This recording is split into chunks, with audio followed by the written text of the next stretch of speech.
Every once in a while, a show comes along that is so good you can't believe that everyone isn't talking about it. It seems to fly under the radar, but it's critically acclaimed. Shows like You're the Worst, The Leftovers, On Becoming a God in Central Florida all come to mind. All of these shows should be at the top of everyone's watch list, but you don't hear about them as often, which is just a shame. Today on Watch Women, I want to focus on one show in particular that had me saying after every episode, damn, that was really good. I'm talking about Hulu and A24's Ramy. With only 20 30-minute episodes, there is no excuse why you can't binge this entire series in a weekend or two. To give you a little background, I first heard of Ramy when the creator, Ramy Youssef, won a Golden Globe for Best Actor in a Comedy Series last year. I would like to thank my God. Allahu Akbar. Thank you, God. This is thanks to God and Hulu you guys, look, I know you guys haven't seen my show.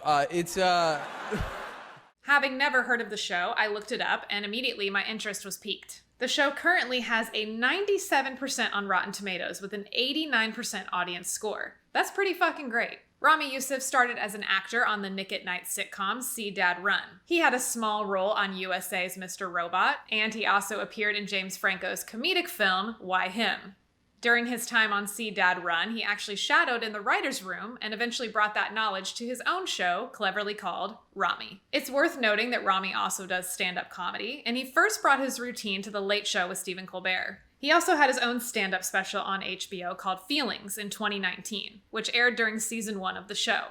A lot of material from his stand-up special lands in the show. If you're hesitant in committing to the show, I highly recommend checking out this special on HBO. It's only an hour, and you really get a sense of Ramy's humor. It's a little existential, it's a little dry, and it's oh so funny. So I grew up with this photo in my living room of my dad and Donald Trump shaking hands. I saw it every day as a kid.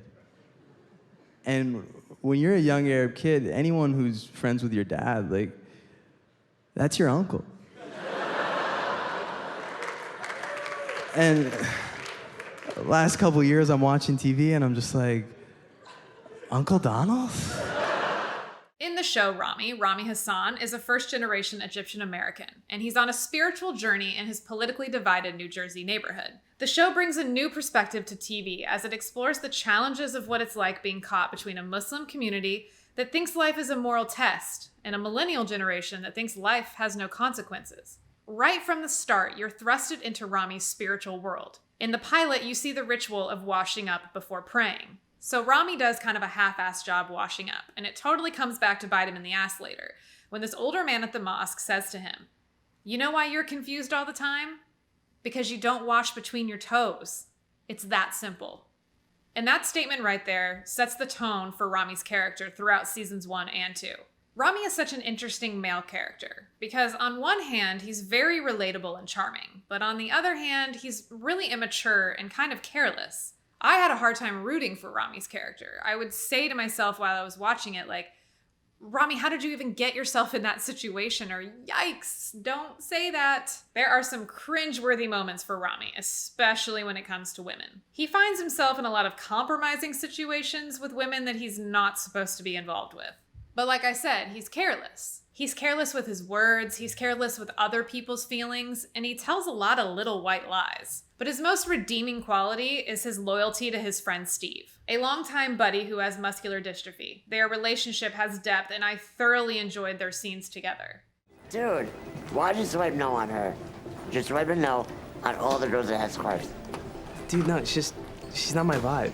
You're fucking racist. How is that racist? Headscarf's not a race. It's something that people wear. And even Steve is constantly calling Ramy out on being a liar. Steve seems to fish out that you're never really getting the full story with Ramy. Where you really start to notice Ramy's flaws is when Mahershala Ali comes on the scene in season 2. He plays the sheikh at the mosque that Ramy is considering joining. Ramy wants him to be the answer to his problems so bad, to help him sort through this moral mess he got himself into at the end of season 1. Mahershala Ali is so good. Can we just talk about that for a second? I mean, he's just so wonderful to watch on screen. He's this strong, calming figure that Ramy wants to emulate and do right by so badly. But without spoiling anything, Ramy can never quite live up to the Sheikh's expectations, which leaves him in a pickle at the end of season 2 and leads us into season 3. Having said all that about Ramy's character, it is no surprise that my favorite episodes of the series were the capsule episodes about the other characters. Each member of his family gets their own episode, and I found them all fascinating. Dina, Ramy's sister, played by the beautiful May Calamai, and she's grappling with some of the same things as Ramy, like sexuality and dealing with slightly out-of-touch parents. She goes out with this white guy from school, played by Jake Lacey, and she plans to lose her virginity to him. Well, when they get hot and heavy, he just wants her to play the role of a Muslim woman and speak Arabic. She does not respond well to him fetishizing her, and rightfully so, but he doesn't seem to have a problem with it. Most of the women on Ramy are put into this Muslim box and are only seen as wives or potential wives. It was maddening to watch, and I can't imagine how it must feel to fight to have an identity outside of those limited walls. Lucky for us, both of Ramy's parents also get an episode of their own. Ramy's mother, Mesa, played by Succession's Hayam Abbas, decides to become a Lyft driver in order to do something for herself. She wants independence and to connect with other people. But Abbas's performance makes you feel that isolation and loneliness. It's almost palpable. She is a very misunderstood woman, but she is constantly putting her foot in her mouth.